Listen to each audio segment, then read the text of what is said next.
Hey world, it's your girl Kasira Elvie and welcome to The Truth Podcast. Now, let me tell you something. The Truth Podcast show will serve as a platform for inspirational women and men to share their personal stories and testimonies by embracing diverse perspectives and experiences from all walks of life. This podcast fosters a community of healing and growth. And my mission is to provide a space for individuals to find solace and inspiration in the powerful narratives of others who have overcome adversity.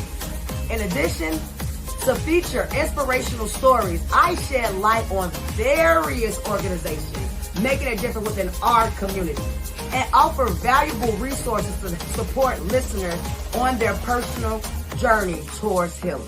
Now, if you have a story that you feel is powerful and inspirational, then make sure that you contact me at truthpodcastshow.com and let's talk about you being a guest on our show as well.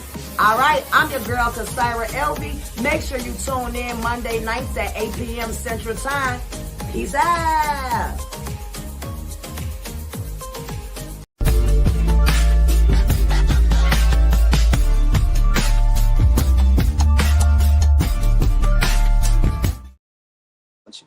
All right, y'all. Sorry about that. What up? It's your girl, Kasira Elvie, and this is The Truth Podcast. It's another Monday, and I'm super excited about this guest. I have been talking about him since last year, 2024, and I'm super excited for him to be on here. I want to go ahead and pray, and we're going to get right into it because he has a lot to talk about, and I've really loved his story. So God, we thank you for another Monday, Father God. We ask that you will let the Holy Spirit lead, that you will use our guests to tell his story that will help the next brother or sister that is out there, Father God, to let them know that there is redemption and there and know about your grace and your mercy. So we ask, Father God, that this show would be good and that everything would come out that needs to come out. In Jesus' name, amen. Well, you all, I'm super excited. I'm telling you all, I started work last week, and I tell you, I'm not gonna lie, I love it. I love the fact that I'm starting to be busy again, and I just want... Got to put it out there. Got to put it out there. If you have an organization that is having an upcoming event that is going to help and support the community in a good, positive way, if you have a story that you want to tell that you know is going to help our community out here, I want you to please make sure that you contact me, call me. We are at the bottom of the screen. Also, I want to let you know right off that next Monday we won't be having a show. So you will catch me. Is that the 21st? So we're on the 7th, the 14th. Yep. You'll catch me back on the 21st. And I'm going to have an amazing guest on there as well. I want to just let you know this brother, matter of fact, we went to the same church and I met him on my end of my exit, but I love his story. I love his transparency. I love the fact that he's not ashamed of what he's been through, and everything was all for the purpose that he is doing now. I am very proud of him. We're going to invite our inspirational man of the evening, Derek West. Hey, thank you, Sister Kasira. Thank you for your prayers. Thank you for inviting me on your show. Yes. And I'm glad about it. Yes, Yeah. I am super glad that you are on. And one of the things I just have to say again, publicly out there again, that I just thank you for your patience with me. I know that we were supposed to have you on there. And once again, I underestimated myself, but I thank you. And I thank you for your prayers and you checking up on me as well. So thank you. And know that he's on the prayer intercessory prayer team at Faith Movers Church. That's how we met. We was on the same ministry together. And so, like I tell you, you're going to always be my fire starter brother. Know that, you know? Amen. But what I want to say is, you all, I don't know if you remember when we're going to get into your story, but this is a young man that I talked about. I read his story It was called A Journey of Redemption, the story of Mr. West. So, Mr. West, can you please tell us a little bit about your life? Let's start off when you were young, just your growing up as a child, and then yeah, let's hear your story. Yes, well, the truth of the total matter is I've been around a long time, but I met a man named Jesus along the way. All right. You know, in my days of my youth, I went to what you call a youth commission, Mm. bad boy school, whatever you want to say about it.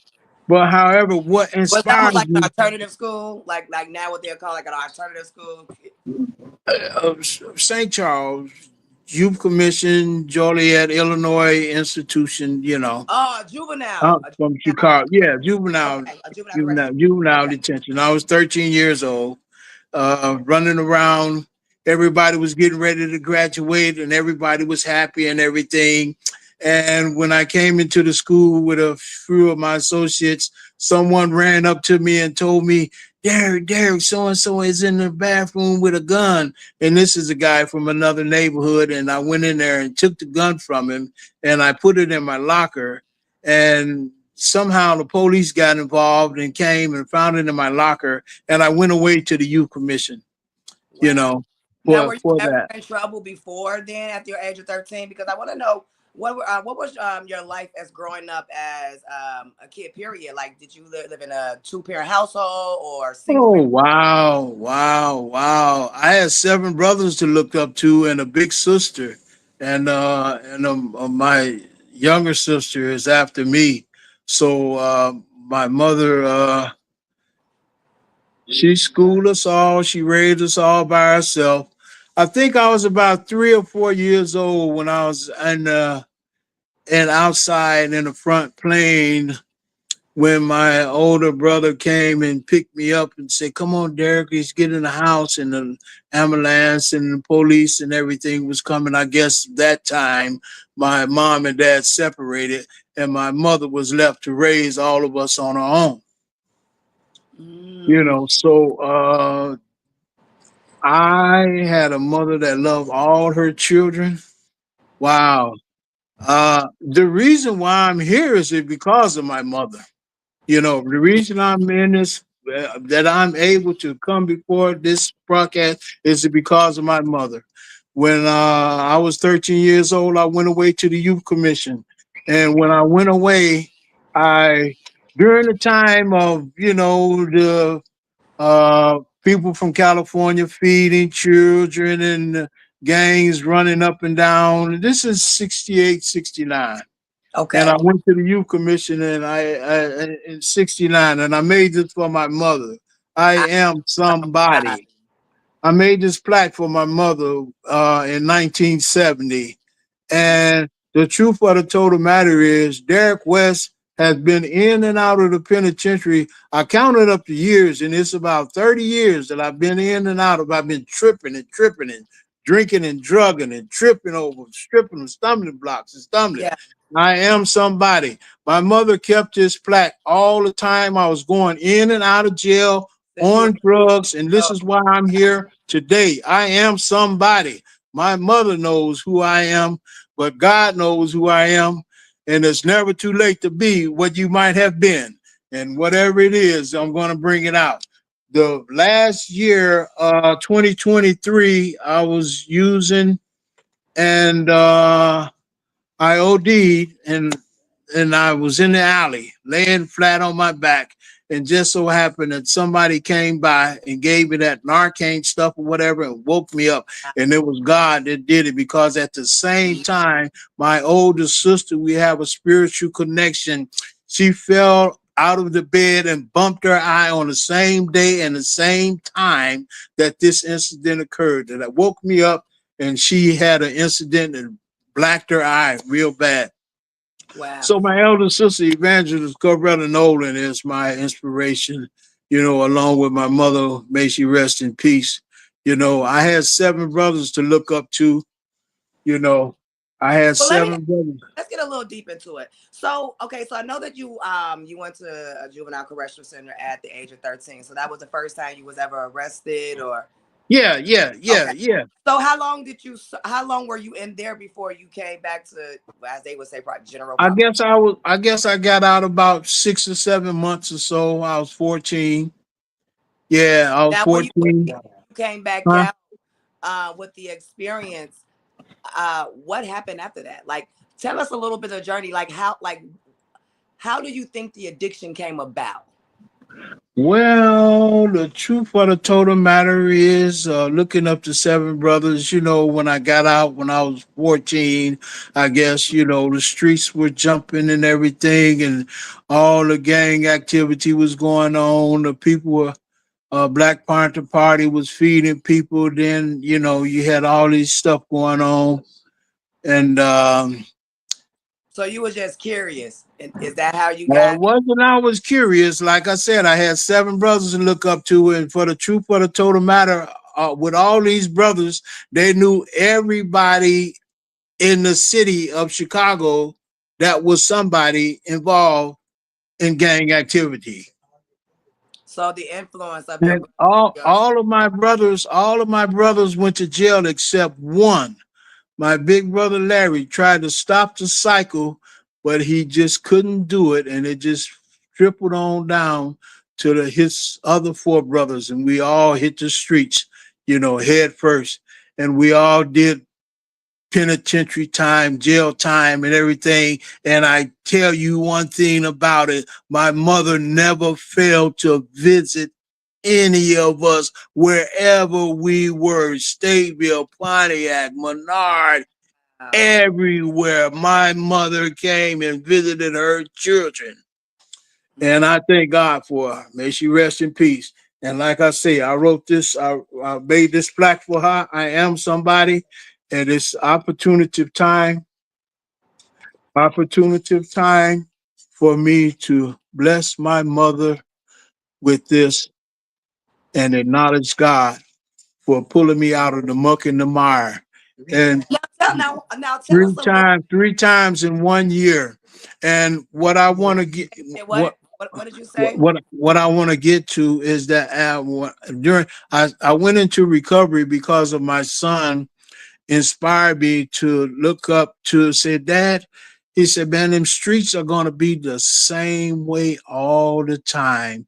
And you need to leave a legacy, man, about, what type of legacy are you going to leave? So I went into rehab, Southwood Interventions, for 28 days, and I continued my recovery in an outpatient form for 75 hours. And at that time, my wife was looking for something else for me to get off into, and I found Serenity Treatment Center, where my counselor, Gerard, worked with me for a year, planning, setting goals. When I entered Faith Movers Ministry, we set goals about getting on a prayer team. It took a month and a half, but I was patient, and God finally put my feet in the place of many prayer warriors that I was thankful for. Yeah. So let me ask you this. And then, yeah. So yeah, let's talk a little bit because I want them to get to know you. I mean, when me and you had a conversation, it was things that I know we had talked about, and so I want to ask. So we want to get a little bit into your life. So when you were out, you matter of fact, how long do you think? When did you start using? Let's start there. Well, the truth of the total matter is that I am somebody who knows what it's like to lose a brother in the streets, the gang violence, gun violence. I lost my brother in 75. Now, Shortly after, was huh? that when you started using? Was that No, not then. Not then. I lost my brother to the streets. Shortly after that, I did a bit, and I left my son at a year. He was about a year and a half when I left my son, and it was hard for his mother and I to get back together. And I did another bit, and then finally, I was so fed up with losing my Now, when you're talking about son's mother to the were you streets. on, what were you being incarcerated for? Guns, you know, guns. I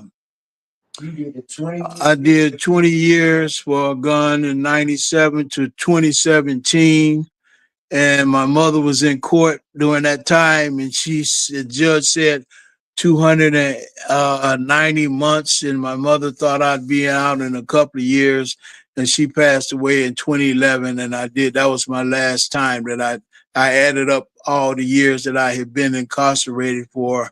Uh, I added it all up, and it came to about 30 years, 75 to 78, and then back again to 83 to 91. And this is a time that I really sought out God because I was tired of running in and out of jail. And by this time, I had developed a habit of shooting cocaine because of the loss of my brother and my son's mother. I lost two people that I love, and I was just so disappointed within myself that I just couldn't fall back on anything but, feeling just So this was depressed and a way of not you being able to cope with the grief of your mother and your brother and well. your children's mom. My brother and my son's mother that Mm. I had lost. I lost her because I kept running in and out of jail. She was tired of it. I lost my brother to the streets, and I wasn't a killer. I wasn't able to revenge his passing, his death.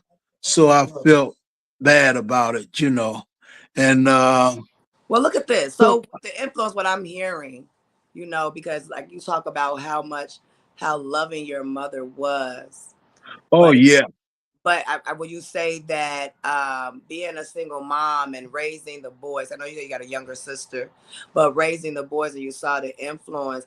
Do you think how do you think your mom felt? Like she had such that type of love, like you say, that she came to visit all of you all that was incarcerated. She never missed a visit. How do you think Oh, mom was feeling in her boys, she like in a situation like that? Well, my mom, she was hurt, but she would never take drug money, that was brought home. She would never take drug money that was brought home from her children, So you know? she knew what you all were doing before Yeah, incarceration, I but mean, this wasn't nothing. She understood, I guess, the street life. It was just happening during that time. 68, 69, 70, all the gangs were trying to connect with one another, all the streets, gangs were trying to connect with one another and stuff like that, and all that was going on, and she kissed us all before we went to school, but hey, she did her best. Like I said, I had a brother that listened to her that didn't get in no trouble at all, none at all. She didn't have to go to jail for him. She didn't have to do none of that for he was him. the He oldest. stayed. He wasn't the oldest. He was the third. He was my third brother. My sister is older than him. I had three brothers older than him, and he tried to break the cycle of their street activity. And then he had four brothers after him. Yeah, three. Yeah, four after him that he tried to break the cycle, but he couldn't. It just tripled on down, and everybody just hit the streets, and everybody got bits. Everybody got time, you know. And All of us got time. did you say Yeah. and said 2023 is when you went into the rehab or Yeah, 2023, I went in. My son took me in, yeah. and I came out a 28-day program at Southwood Interventions, and I talked with them about being an outpatient. They gave me the opportunity to be an outpatient for 75 hours, and I took that and accepted that. and my wife was looking for something other than, what could I do after I did this? And she found Serenity Treatment Center where Gerard Gray uh, uh, counseled me and had group with me. Right. And I said, Because what I want to know is, okay, so you went in to 23, and those facilities, they did help you.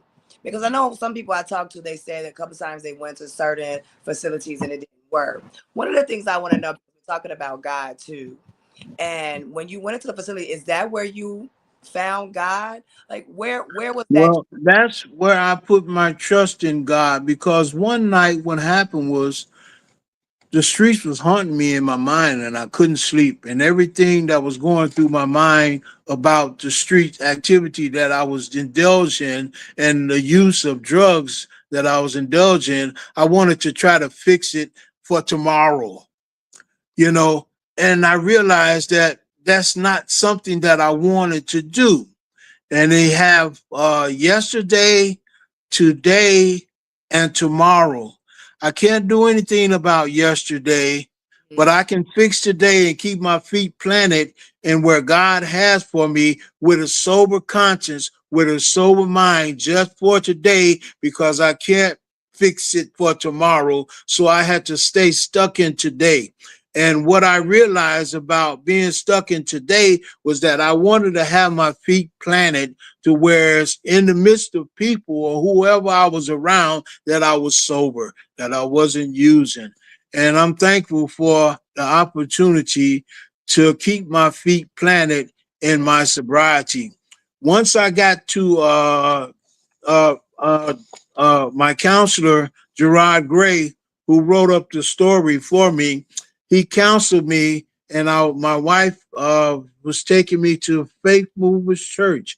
And during that time, I conversed with him about things that I wanted to move forward in God, as far as getting on a prayer team, getting on a street ministry. So And I talked with him about those things, and those things started to yeah, manifest. Once what they we started to about manifest, want to talk about real quick is we want to get to the song. And I yeah. know that you had mentioned about a song. I Yeah. want you to tell us a little bit about this song that we're about to hear and what influenced you to write the song. Well, and during the course of my incarceration, we had a group of guys that we always hit the yard and we talk about what happened yesterday, this and that, what we was going to do when we got out. And one guy always said, "Man, I'm gonna rap, I'm gonna rap, I'm gonna rap." And he told me, "Come on, old school, you can do it, you can do it." And he kept telling me that every day, every day. So I started going into my cell and I started reflecting back on my life, on how I grew up. And one thing that occurred to me was that I never entertained the thought about being in a federal system when I grew up. I grew up, you know, I was just growing up, and things were happening. And as far as the federal system was concerned, I didn't think too many blacks were in the federal system at that time, as far as my mind could conceive. Really? So I started off with saying I never entertained the thought about being in the federal system. And then once I got to that point, is everything started happening that I began to mention about my life, what I went through, who I met, and everything about my life growing up in Chicago. And that was that. It's the bottom line, it's the truth of the total matter. Uh, you know, uh, hey, I don't know if I could have been a rapper or not, but what the thing about it was that what I did was I hit Chicago like a bat out of heck. Yeah. Uh, Well, I played I'm gonna I tell you played what's that. yeah. What was that? Those are cards. Those are this card game I played. And I was very good at it. Probably one of the top 10 in Chicago. But it's called three card tamale. Three card tamale. Mm. Fred said you got to get the red, but I got to tell you what Jesus said. I used to run around. I used to hit the L from 95th Street to Cicero, the red line. And the more money that I won, the more stuff, more stuff I talk. By God, I'm Booker Bob. I wine and dine and kill time, dress, finesse, and do my doggone best. And a woman and man can place my bet. I got some for slicks and some for tricks, some for cop robbers and doggone booby bobbers. Every time I wave my hand, I try to fool a doggone woman or a doggone man. Etch it and fetch it, but don't you catch it. Now, I did this from 12 o'clock to 11 o'clock, and by 11 o'clock, I went home and showered and shaved and everything and got ready to go out to the streets, you know. Wow. Well, I'm saying, I got to tell you, brother, you are still clean, though. I see you with the hat. It's I see you, so I thank you. You know, I got a sweatshirt on, so I thank you for coming. You all right. But your look, personality covers it all. Oh, thank you. I appreciate that. I want you to know that what we're going to do, we're going to play Brother West's song, and then we're going to go on commercial, and we're going to be right back with Derek West. Catch you in a few. Enjoy the song. I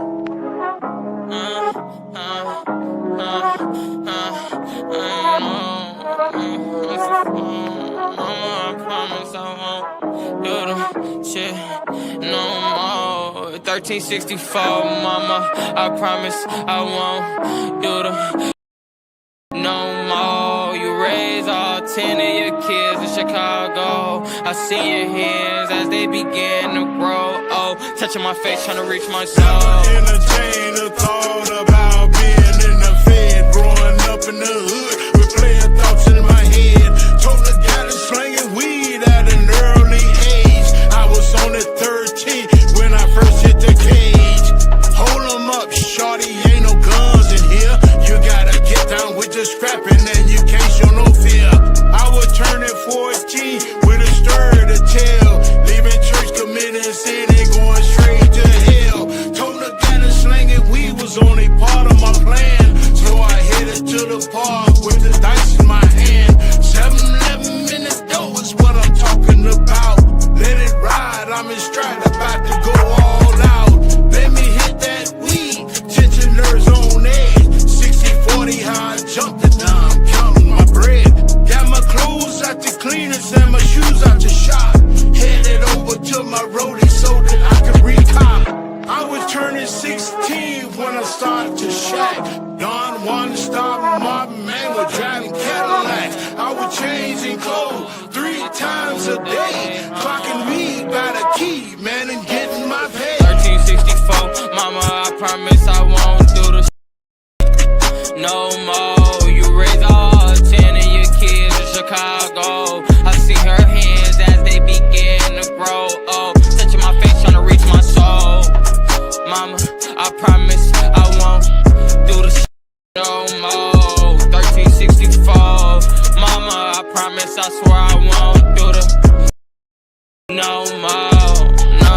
I woke up in the state and this is what they said. You've been down too many times and we're gonna start at your youth. And when we get through enhancing you, it's gonna sound like the truth.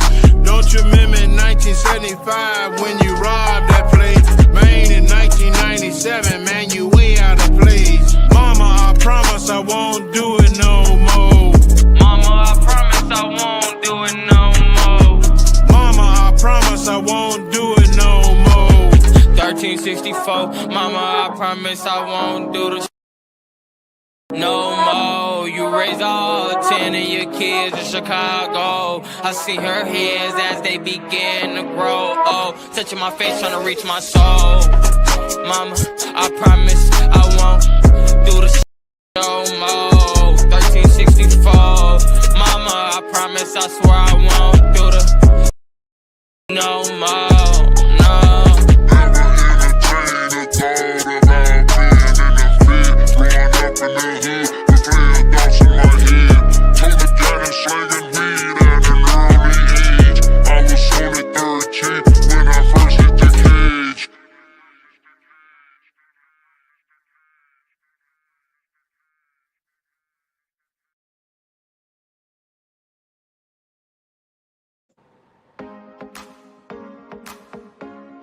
Hey world, it's your girl Kasira Elvie, and welcome to The Truth Podcast. Now, let me tell you something. The Truth Podcast Show will serve as a platform for inspirational women and men to share their personal stories and testimonies. By embracing diverse perspectives and experiences from all walks of life, this podcast fosters a community of healing and growth. And my mission is to provide a space for individuals to find solace and inspiration in the powerful narratives of others who have overcome adversity. In addition to feature inspirational stories, I shed light on various organizations making a difference within our community and offer valuable resources to support listeners on their personal journey towards healing. Now, if you have a story that you feel is powerful and inspirational, then make sure that you contact me at truthpodcastshow.com and let's talk about you being a guest on our show as well. All right, I'm your girl, Kasira Elvie. Make sure you tune in Monday nights at 8 p.m. Central Time. Peace out.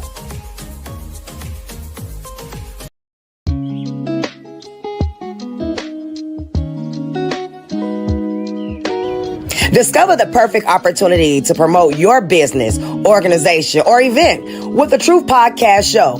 If you're interested in expanding your reach and gaining more attention, we'd love to hear from you. To learn more and explore collaboration possibilities, please reach out to us at 708-250-5715 or email truthpodcastshow@gmail.com.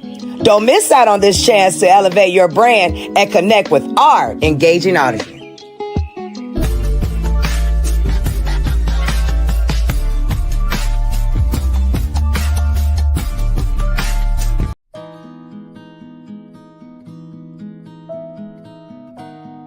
Help is here. This is your girl, Kasira Elvie from the Truth Podcast Show. We have a couple of things that you can check out if you know someone or if you are self-harming yourself and you are looking to be set free. Here are some websites, organizations, helplines, and apps that can help you out. Talk to you later.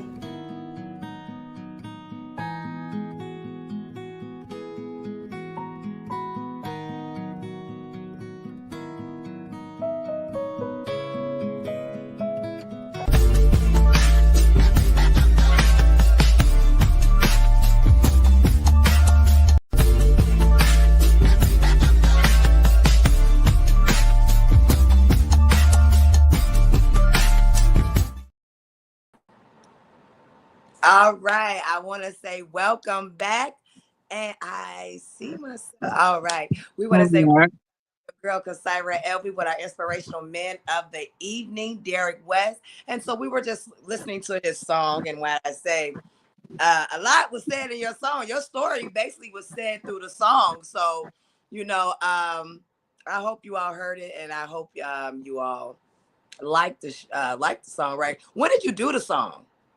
How long ago was it? I did the song. Well, I did my last bit was in 97 to 2017. So around about 206. Yeah, I did it in 206. And I didn't get a chance to get any music to it or whatever, and get assistance from a youngster to lead me in it. And it made it happen. And it's a true bill. That's how I grew up, and I never entertained the thought about being in the Fed, growing up in the hood, Yeah.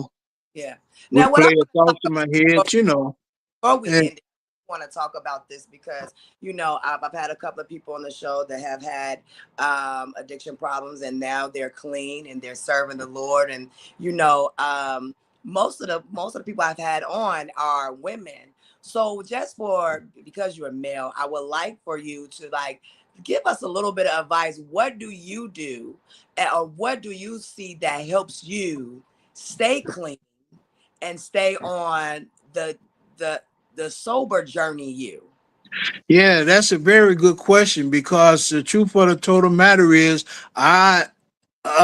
it's what's important to me that I'm gonna give the devil no glory for my story, because that's all that happened in the past.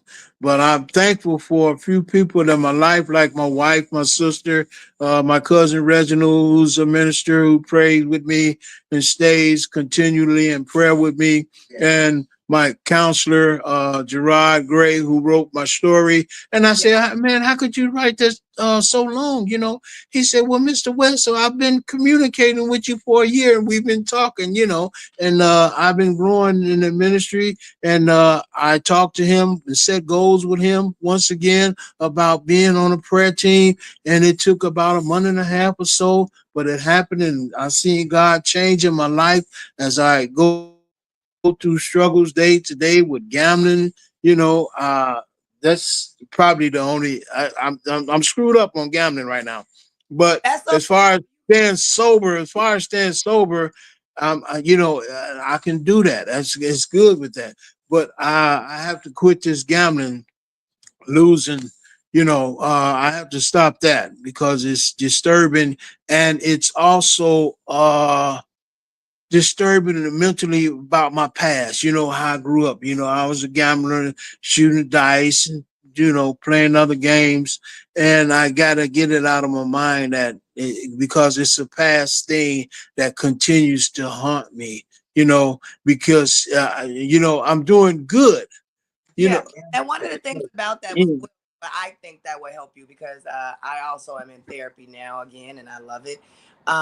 Continuously going to therapy, continuously facing those issues that that was in the youth that had you go into the direction you were going yeah, now. I do think that's helping. And like we say, being honest and open about the things that we actually went through, that we actually experienced. So I know that you're saying that you do have a gambling problem. Well, one thing I want to applaud you on again is what you have already redeemed yourself from redemption. One of the things that I say that we all battle with something, right? As you said. So I'm just going to encourage you to keep on fighting, keep on pushing. Um, and don't beat yourself up. Why? Because you have come a long, long way, Derek. And so yeah, I want to tell you too that I am proud of you. And I want to tell you thank you for sharing your story. Thank you for sharing your testimony. And like you say, it's a continuous thing, it's a daily thing. And I think that's why one of the things is to make sure you go to the altar, right? And you yeah. talk to God. So I thank you on that. And even when you have a strong team behind you too, and prayer warriors, I know about them because I use them. So when I say that, I come to them and I talk to them and I tell them how I feel. And they pray for me. And it feels good to have that sense of support. I think one of those things in going through those situations and trials and errors in your life is having someone that has compassion. Because some of the things that and let me ask you this, because some of the things I do hear with some that are now living a clean, sober life, that sometimes their family or old friends still hold their past against them. Have you had to go through that, or was it? Well, the truth of the total matter is what I realize is that the mind is a terrible thing to waste, you know. And the way I look at it is that if they want to see me back on the streets drinking and drugging, then that's what they got to deal with because I'm not that person anymore. I'm clean and sober. I thank God for my counselor because we continue to communicate. I continue to go in and take drops, for my urine, so that he does it because he wants to keep me on a straight and narrow, and I thank God for that because hey, I got a number every month. I take a urine test and it's good, and I'm like, No, oh man, you hey man, that's a good thing. Hey man, and the thing about it is, like I said, the mind is a terrible thing to waste. And if you got 1 day, 2 day, 3 day, 4 day, 5 day, 6 day, 7 days sober, keep it going. Don't stop. Don't turn back, because the streets are not the same. They are not the same when you go back to drinking and drugging. They are not the same. It's a different group of people. And if they see you coming clean and sober, they're gonna wipe you out. I went back to those streets and lost my bank account. I lost everything as far as having a bank account and everything. I'm just now getting back into restoration to where I was going to walk into a bank. Yeah, those streets, those guys out there, they know how to get your information, and I can send this much money to your bank, next thing you know, after it's all done, you got no bank account, you got, at rock bottom. So I'm struggling now, and I'm thankful for my wife. We got a roof over our head, we can eat, and I'm thankful for that. And I'm also thankful for Faith Movers Church. It's inspirational. And the prayer team has given me a book, The Power of Prophetic Prayer, and it's inspirational. It'll keep my mind focused on God and praying for other people and caring for other people and praying for other people to get out of those streets and get off of those drugs. Like the Bible said, if my people who are called by my name shall humble themselves and pray and seek my face, I will heal the land. Hear from heaven and heal the land. My inspirational thing about being saved is that I was incarcerated when I was tired of being incarcerated, and the institution went down on a lockdown for about 4 or 5 months. And at that time, I said, God, I was started seeking God out, and I sought God out for 7 days. I read in the Bible that if you make a vow to God, make sure that you pay it.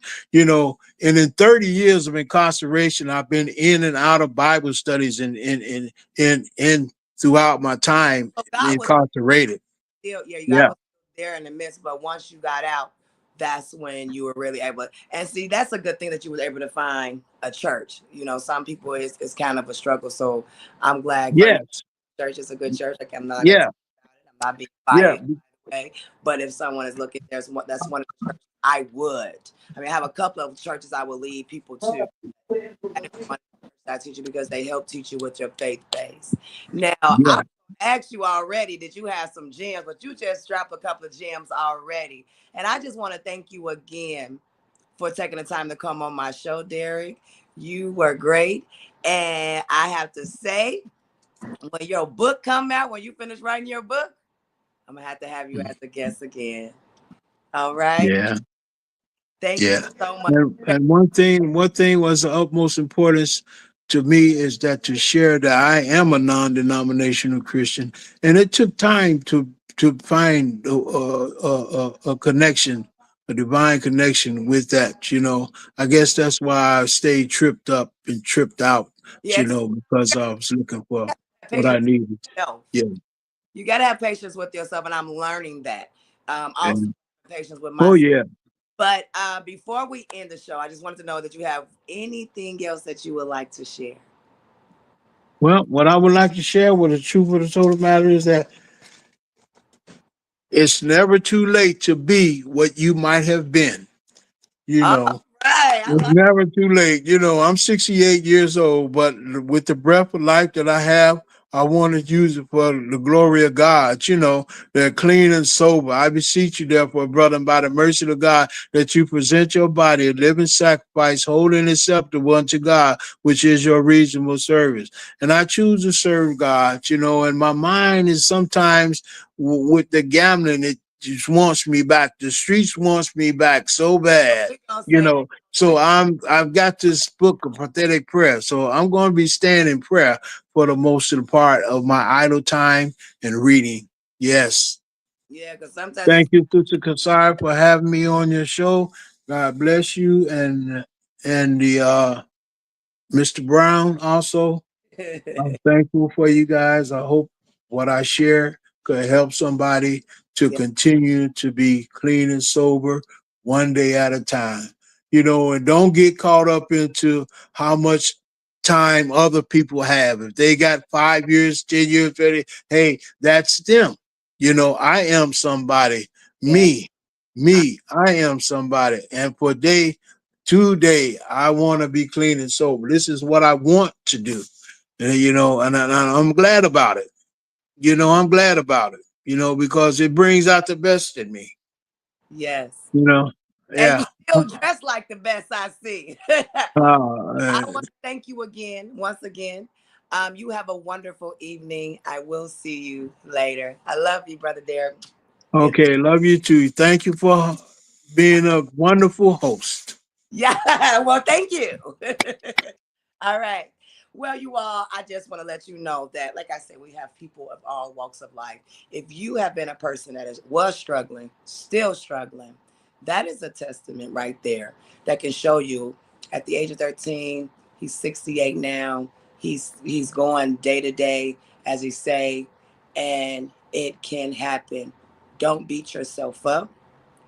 I pray that someone or people can surround you and be that encouraging ear, or those give you encouraging words. Trying to get my words together, right? That can help you, because we do need a support system, and you need the right support system, right? You need somebody that has compassion, someone that actually does understand. I think that's like the best help you can get, is going through a situation with someone that has already been through the same type of situation, that can tell you, keep pushing and you will look like me, because most of the time we do not look like what we've been through.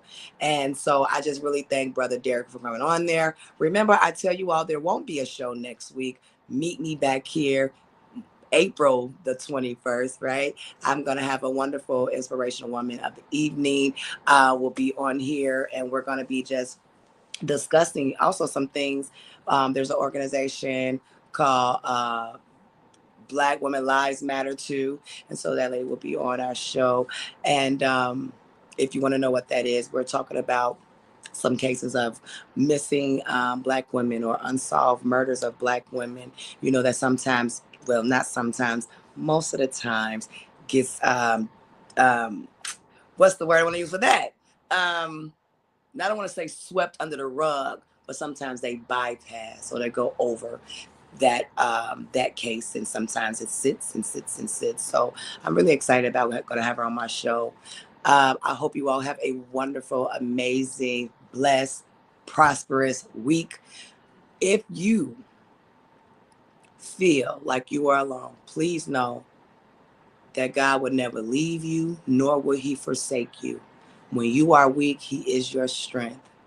I'm your girl, Kasira Elvie. I will catch you April 21st. Peace out.